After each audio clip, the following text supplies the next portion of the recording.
कम से कम 10-11 सालों तक मैं गैंग का लीडर रह चुका हूँ। मेरा गैंग ब्रॉन्क्स में था, मेरा गैंग क्वींस में था और मेरा गैंग ब्रुकलिन में था। मैं हिंसात्मक अपराध, हथियारबंद डकैतियां और गैंग वॉर्स करता था। मैं एक ऐसा व्यक्ति था कि मुझसे कोई पंगा नहीं लेता था। मुझे ऐसा लगता था कि मैं ही भगवान हूँ। पहली चीज मेरे जहन में थी कि मैं मुसलमान नहीं बनूंगा और जमीन पर माथा नहीं टेकूंगा। उसे हमला कहो या एक डकैती कहो। ड्रग्स डीलर पर मैं गिरफ्तार भी हो गया। मैं ड्रग्स नहीं ले सकता था, मैं शराब नहीं पी सकता था, अब पार्टी नहीं करता था और सब कुछ बंद हो गया था। मैं अपने आप से सवाल कर रहा था और सोच रहा था कि इसके आगे भी कुछ होना चाहिए। और उसी समय अजान होने लगी। वो बेहद खूबसूरत पल था। मैं वहीं जाना चाहता था जहां से ये आवाज आ रही थी, क्योंकि ये एक बुलावा था। यही वो उत्तर है जिसे आप ढूंढ रहे हैं। कभी जुर्म की दुनिया में राज करने वाला एक शख्स आज खुदा की राह का मुसाफिर बन चुका है। ये कहानी है एक ऐसे शख्स की जिसने अंधेरे में रोशनी और खुदा की राह में सफ़र किया तो और पाया दिल का सुकून। तो दोस्तों, एक ऐसे शख्स की कहानी है जिन्होंने अपनी दुनिया में और अपने जीवन में गैंगस्टर बनकर दुनिया को डराया है, धमकाया है, लूट पाट की है। लेकिन एक ऐसा दिन भी आया जिसने एक लम्हे की वजह से, एक बात की वजह से उसने जो है दिल में अपने इस्लाम कबूल कर लिया। तो देखें ऐसे शख्स की एक ऐसा गैंगस्टर था जिसने इस्लाम कबूल कर लिया है। तो माशाअल्लाह ये वीडियो बहुत ही प्यारा है और आप इस वीडियो को देखें किस तरह से एक गैंगस्टर ने अपने जीवन में कितने जुर्म किए हैं और बाद में जब अल्लाह का फरमान हुआ या अल्लाह का इस पर दिल आया तो इस तरह से उसने इस्लाम कबूल कर लिया है। तो दोस्तों, आज का ये वीडियो बहुत ही प्यारा है और ये दिल को सुकून पहुंचाने वाला वीडियो है। तो दोस्तों ये देखिए, वीडियो शुरू करने से पहले आपसे गुजारिश है, इल्तिजा है कि आप मेरे चैनल को सब्सक्राइब कर लीजिए, बेल बटन को ज़रूर दबाएं जिससे आने वाले वीडियो आप तक पहुँचे। तो शुरू करते हैं अपना ये वीडियो। किस तरह से ये गैंगस्टर ने अपना दिल का हाल बताया है, किस तरह से इसने इस्लाम कबूल किया है। तो आज दोस्तों इस वीडियो पर आज चर्चा करेंगे और सुनते हैं इसका वीडियो। तो शुरू करते हैं। शुरू। धन्यवाद, हमारा इनविटेशन स्वीकार करने के लिए बहुत धन्यवाद। हमें खुशी है कि आप यहाँ आए। मैं पूछना चाहूंगा कि कौन है अब्दुल अजीज? क्या आप हमें अपने बारे में बताएंगे? मेरा जन्म हुआ न्यूयॉर्क में, लगभग 10 साल ब्रुकलिन में रहा और 80 के दशक में ब्रॉन्क्स चला गया। और 80 के दशक की शुरुआत में मैं मुख्य रूप से लैटिनो अफ्रीकन मॉल वाले लोगों के मोहल्ले में रहता था। ये इतना भी बुरा नहीं था, लेकिन वहाँ पर ग्रो वगैरह भी हुआ करते थे। और बड़े होते हुए मेरा बचपन काफी संघर्षपूर्ण रहा। मैं इकलौता बच्चा था। मेरी दादी ने मुझे पाला और मेरी चाची ने भी। मेरे अलावा घर में और कोई बच्चा नहीं था। मुझे ड्रग्स की लत लग गई थी, मुझे शराब की भी लत थी। मैं हिंसात्मक अपराध भी किया करता था और बहुत सारी हथियारबंद डकैतियाँ, गैंग वॉर्स भी। जब मैं 3 हफ्तों का था तो मेरे पिता का देहांत हो गया और मेरी माँ छोड़कर चली गई और मुझे दादी के पास छोड़ दिया। तो ऐसे बड़े होते हुए आप बहुत सारे सवालों के जवाब चाहते हैं पर आपको वो नहीं मिलते। उस समय मैं नहीं जानता था कि मैं कौन था। मैं नहीं जानता था कि मेरा उद्देश्य क्या था। बहुत ही छोटी सी उम्र में मुझे जीने मरने की कोई परवाह ही नहीं थी। तो मैंने सड़क का रुख किया, क्योंकि ज्यादातर लड़के वहाँ सड़क पर ही रहते थे और उन्होंने मुझे अपना लिया। और गैंग वाला जीवन तभी शुरू हुआ, क्योंकि जब आपको घर में वो प्यार, वो ध्यान नहीं दिया जाता तो वो आपको बाहर मिल जाता है और ये ध्यान वैसा नहीं होने वाला जैसा आप चाहते हैं। तो हुआ कुछ यूं कि उस जीवन शैली को मैंने अपना लिया, वो जीवन शैली जो मुझे वो बना देती जो मैं बनना चाहता था। मैंने गैंग लाइफ स्टाइल एंजॉय किया। काफी लंबे समय तक मैंने उसे एंजॉय किया। गोलियां चलाई गई, हमला किया गया, एक बार चाकू भी मारा गया, मुझे बैट से भी मारा गया, मुझ पर कई बार हमले हुए, कई बार गोलियां चलाई गई और कई बार मैंने भी बहुत सारे लोगों पर गोलियां चलाई। मैं एक ऐसा जीवन जीना चाहता था जो गैंगस्टर का होता है। और उस समय क्योंकि मैं जवान था तो उस राह पर निकल पड़ा। आप समझ रहे हैं, आपको पर जिंदा निकल जाएगी। क्या आप हमें उन दिनों में ले जा सकते हैं कि आप किस तरह की एक्टिविटीज में शामिल थे? जो भी मुझे अगले व्यक्ति को डराने के लिए करना पड़ता था। ये ड्रग डीलर्स को लूटने से लेकर दूसरे गैंग मेंबर्स पर गोली चलाने तक से, जैसे लड़ाई झगड़े करने तक, लगातार झगड़े मोल लेने तक, साबित करने के मैं सामने वाले से ज्यादा उल्टी खोपड़ी का हूँ। मैंने अपना अधिकांश जीवन यही साबित करते हुए बिताया कि मैं वही हूँ जिससे आपको टकराना नहीं है। तो कुछ भी हथियारबंद डकैती से लेकर ट्रक डीलर्स के अड्डों में घुसने तक और उन्हें लूटने तक, उन पर गोली चलाने तक या उनका आप पर गोली चलाना, पार्टीज में जाना, झगड़ों में पड़ना क्योंकि आपको उनका गैंग पसंद नहीं है और उन्हें आपका गैंग पसंद नहीं है। आप आमने सामने खड़े देख रहे हैं और ये इसमें बदल जाता है कि चलो गोलीबारी करते हैं या चल के झगड़ा करते हैं। तो मेरा गैंगस्टर वाला जीवन ऐसे ही था, लेकिन अब ये बिल्कुल अलग है। ये अब भी बुरा है लेकिन उतना बुरा नहीं है जितना पहले हुआ करता था, क्योंकि उस वक्त हम बहुत ज्यादा पागलपन में थे और तब आज की तरह इतनी ज्यादा पुलिस भी नहीं थी। तो अगर कुछ होता भी था तो पुलिस को इन चीजों से निपटने के लिए आने में कम से कम 1 से 2 घंटे लग जाते थे। और उस वक्त मैं जितना ज्यादा वायलेंस करता था तो लोग मेरे बारे में उतनी ही ज्यादा बात किया करते थे। मैं खुद को उतना ही ज्यादा ताकतवर समझने लगा था। मैं बहुत ज्यादा एक्साइटेड होता था क्योंकि मैं लोगों के बीच डर पैदा कर रहा था, उनके लिए खतरनाक बन रहा था और मैं दिखने में ऐसा व्यक्ति था कि लोग मुझसे पंगा नहीं लेते थे। कम से कम 10-11 सालों तक मैं गैंग का लीडर रह चुका हूँ। मेरे गैंग में बहुत सारे गुंडे थे, हम काफी मुश्किलें खड़ी करते थे। यही वो जिंदगी थी जो मुझे बहुत ज्यादा पसंद थी, क्योंकि उस समय एक यही जीवन शैली थी जो मैं जानता था। क्योंकि उस समय धर्म का मेरे जीवन में कोई महत्व नहीं था, क्योंकि जो धर्म मैं सीख रहा था वो मुझे मंजूर नहीं था। क्या आपका गैंग ब्रॉन्क्स में था? मेरा गैंग ब्रॉन्क्स में था, मेरा गैंग क्वींस में था और मेरा गैंग ब्रुकलिन में भी था। मेरे अलग अलग अड्डे थे अलग अलग लोगों के साथ। तो मेरे पास Brooklyn, Queens, Bronx, Manhattan, Jersey, Philadelphia, Connecticut, ये वो सारे अड्डे थे जहां मेरे गुंडे थे, मेरे पास आते थे। वो सब हमारी मीटिंग में आते थे। और वो सबसे बुरी चीज क्या थी जो आपने की जिस पर आपको सच में पछतावा है? वो सबसे बुरी चीज क्या थी जो आपने की जिस पर आपको सच में पछतावा है? ये आप कह सकते हैं कि अगर मैंने माजी में इस्लाम कबूल नहीं किया होता तो मैं आज शायद यहाँ ना होता, क्योंकि कुरान में कहा गया है कि अगर आप किसी एक शख्स को कत्ल करते हैं तो पूरी मानवता का कत्ल करते हैं, और अगर किसी की जान बचाई तो पूरी मानवता की जान बचाई। तो इस्लाम कबूल करने से पहले मैं उस समय पर मैं मानवता के विनाश में शामिल था। मैं बस इस पर सवाल नहीं उठाता था, अपने सृजनकर्ता को भी कोसता था। औज़ुबिल्लाह।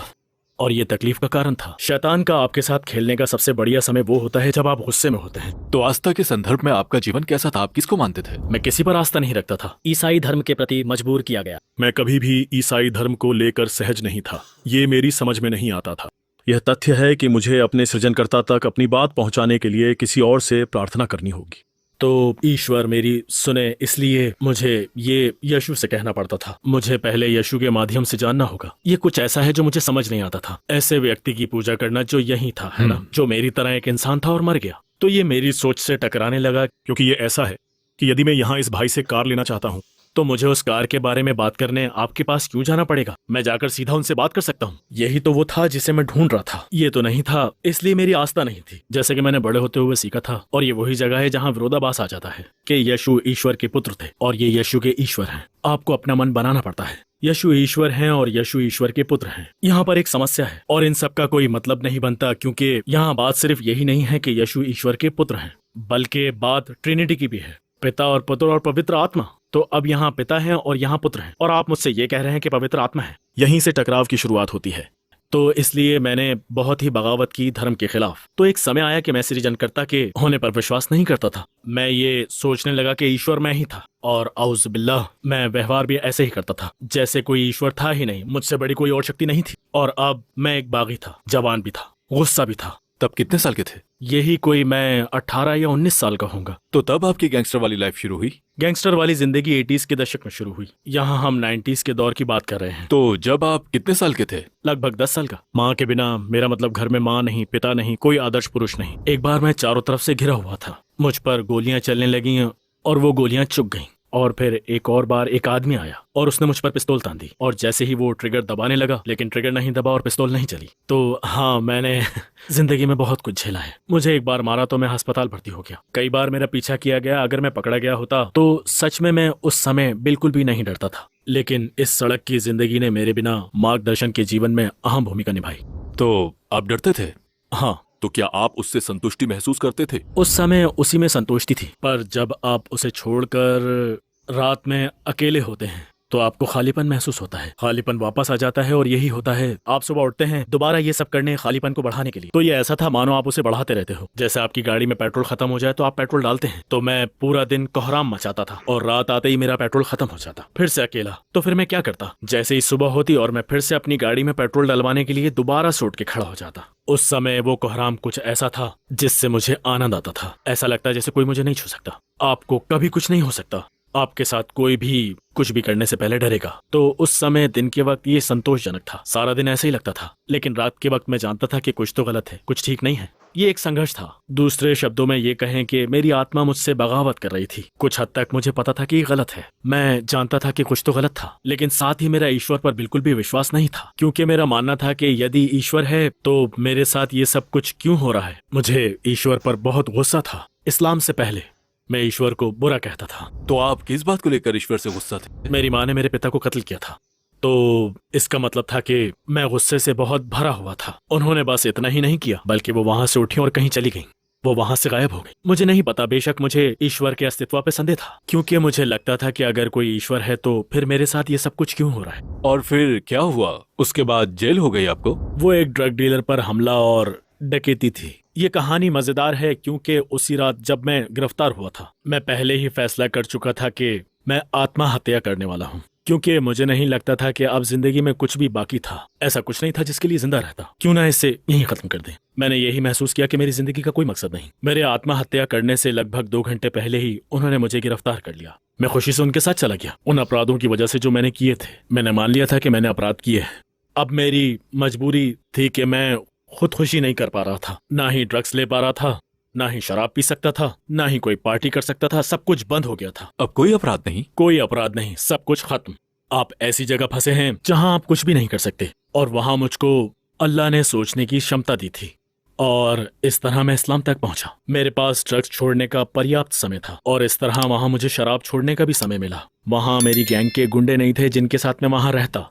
मेरी आदतें सुधर रही थी। मुझे पता चलने लगा कि मैं कहाँ गलत था। फिर मैंने धीरे धीरे शुरुआत की। ऐसा भी समय आया, मैं जानता था कि मैं जो महसूस करता था क्यों करता था। जो भी मैंने किया उसका सामना करना था। मुझे शर्मिंदगी महसूस होने लगी, मुझे बुरा लगने लगा था। ये मेरे लिए बहुत मुश्किल था। ये सब कुछ मुश्किल इसलिए था क्योंकि आप जो करना चाहते थे, जो आपने किया था, वो अब सब खत्म हो गया, सब कुछ बंद हो गया। मैं आज तक यही मानता हूँ कि वो अल्लाह का करम था, क्योंकि मेरे पास बंदूक तो थी और गोलियां भी थी। मैं जानता था कैसे करना है, करने वाला भी था, लेकिन मैं जो नहीं जानता था वो था पुलिस का आना और दरवाजे को खोलना।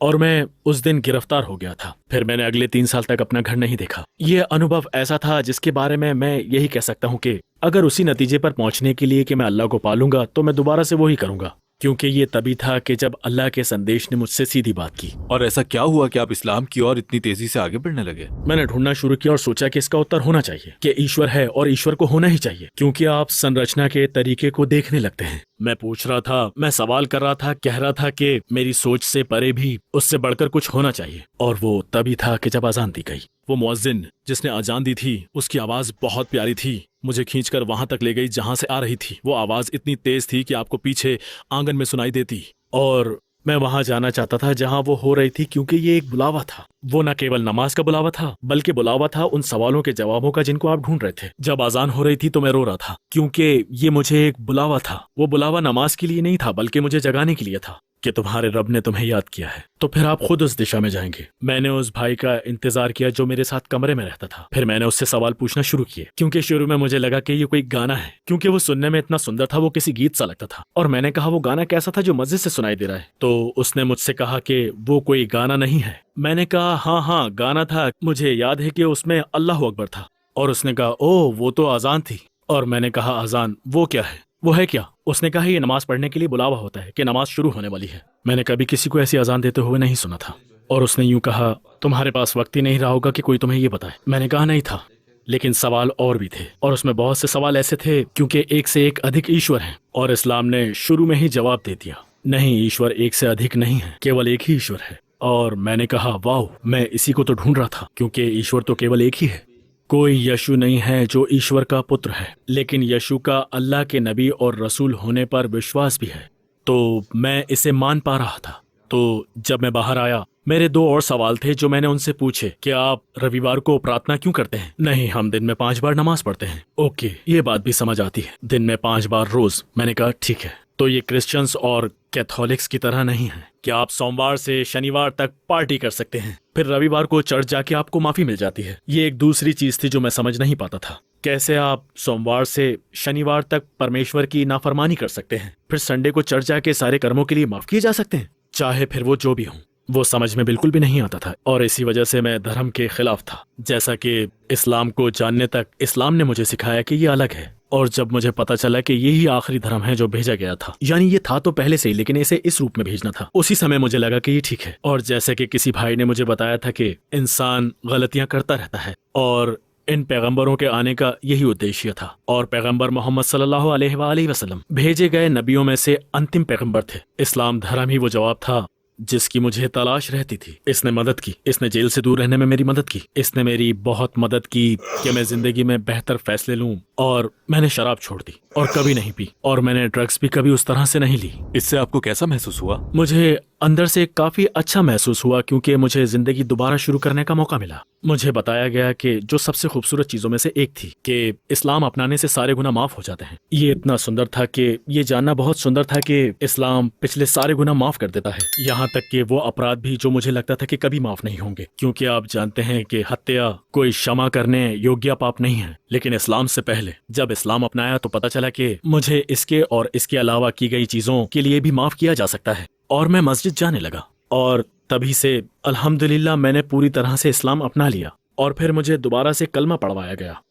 मुझे सच में बहुत अच्छा लगा कि इसने मेरी आत्मा को फिर से जिंदा कर दिया। दूसरे शब्दों में अंदर की आग बुझ रही थी, इसने उसे जला दिया, इससे वो रोशनी और तेज हो गई। आपकी इस्लाम में दिलचस्पी लेने की पहली वजह क्या थी? कलमा शहादत पढ़ने की वजह क्या थी राइकर्स आइसलैंड में? वैसे मेरा ये एहसास करना कि मैंने ड्रग्स छोड़ दी, और ये जानना कि मैं ईश्वर नहीं था, और जिस तरह उस भाई ने कहा था कि सिर्फ एक ईश्वर है, इससे मुझे इस्लाम को जानने में रुचि हुई। अल्लाह माफ करे, मैं कहता रहता था कि मैं ईश्वर हूँ, और पहली चीज जो मैं कहता था कभी मुसलमान नहीं बनूंगा। मेरे मुंह से हमेशा यही निकलता था कि मैं कभी माथा जमीन पे नहीं टेकूंगा। मैं हमेशा यही बात कहता था। मुझे इस्लाम में दिलचस्पी नहीं थी जब तक कि मैं जेल नहीं चला गया। और फिर आप जेल से बाहर गए और उसके बाद अपनी सजा पूरी की? जब मैंने अपनी सजा पूरी की और जेल से निकला, और मैं बहुत खुश था। अब समय था कि मैं अपने लोगों तक संदेश पहुंचाता। मैंने अपने गैंग में लोगों को इस्लाम की दावत दी, और अल्हम्दुलिल्लाह वो भाई वेस्ली और अन्य 3 भाइयों ने इस्लाम की दावत कबूल की, और अल्हम्दुलिल्लाह मेरा बेटा ये कहता है कि उसे कलमा पढ़ने की प्रेरणा मुझसे मिली थी। हाल ही में मेरा भाई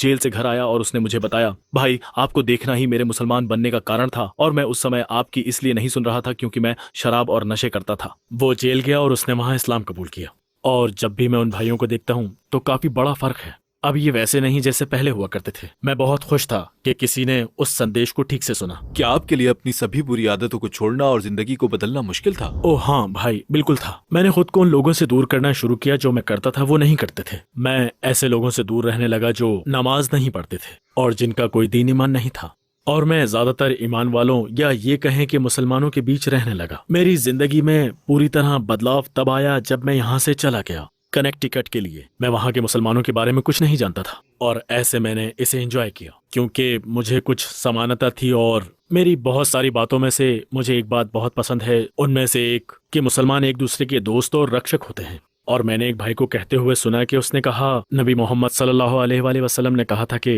अगर आप अपने आप को एक खास तरह के लोगों के बीच रखते हैं तो आप भी उन्हीं के जैसे हो जाएंगे। तो मैं ये ध्यान देने लगा कि जब भी मैं उन लोगों के बीच होता था जो वो नहीं करते थे, मैं करता था, तभी समस्या खड़ी होती थी। अब मैं उन लोगों के आसपास रहने लगा कि जो मैं करता था वो भी वही करते थे, तो इससे मेरा अल्लाह की राह पर चलना बहुत ही आसान हो गया। बहुत से लोग सोचते हैं कि ठीक है, किसी को जेल में बंद करना उसे एक बेहतर इंसान बना सकता है। कुछ समय बाद वो अपना सबक सीख लेगा और फिर एक अच्छा इंसान बन जाएगा और उसमें सुधार आ जाएगा। आपको लगता है कि ये सब इस्लाम के अलावा कहीं और भी है?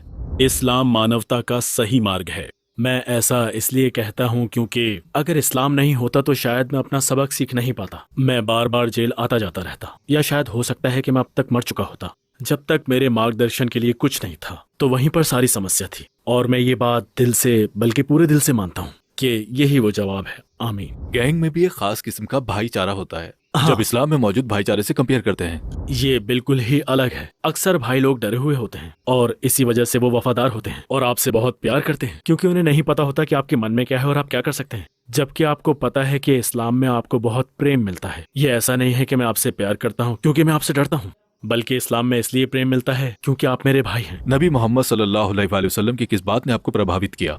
यह तथ्य कि जो कुछ भी उन्होंने सहा वो उसे झेलने के लिए तैयार थे। हमें ये खूबसूरत दीन देने के लिए उन्होंने बहुत सा शारीरिक उत्पीड़न सहा और बहुत सी बदसलूकी भी, और उसके साथ उन्हें कई बार नकारा गया।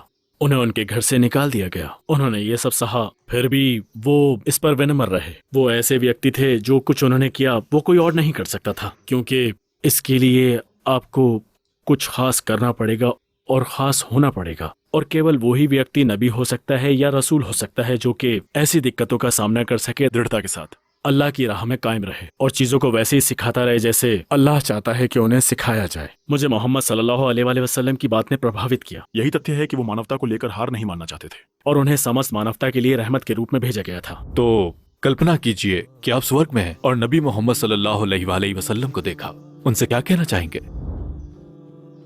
धन्यवाद, धन्यवाद एक ऐसे दीन को लाने का जिसमें मेरे जैसे व्यक्ति को बचाने में मदद की।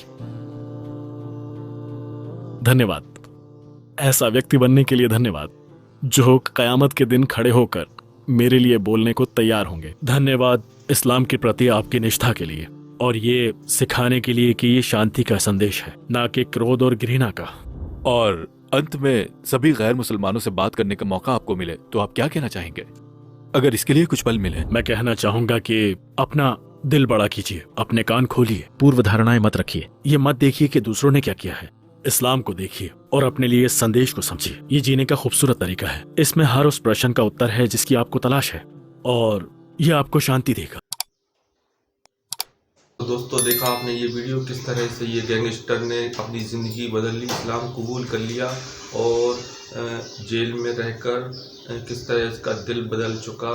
और देखें, अपनी ये कहानी अपने मुंह से खुद ज़बान से बयान दी है। तो दोस्तों, जब अल्लाह चाहता है उसका दिल बदल देता है। तो दोस्तों, अगर आपको हमारा ये वीडियो पसंद आया है तो प्लीज़ दोस्तों, गुजारिश है आप जो है शेयर करें, लाइक करें और कमेंट ज़रूर बताएं। तो किस तरह से किसी का दिल बदल जाता है ये कह नहीं सकते। तो एक गैंगस्टर अपनी ज़िंदगी में कितने अपराध किए, फिर अचानक ही उसके दिल में अल्लाह की मोहब्बत पैदा हुई और किस तरह से उसने इस्लाम कबूल कर लिया।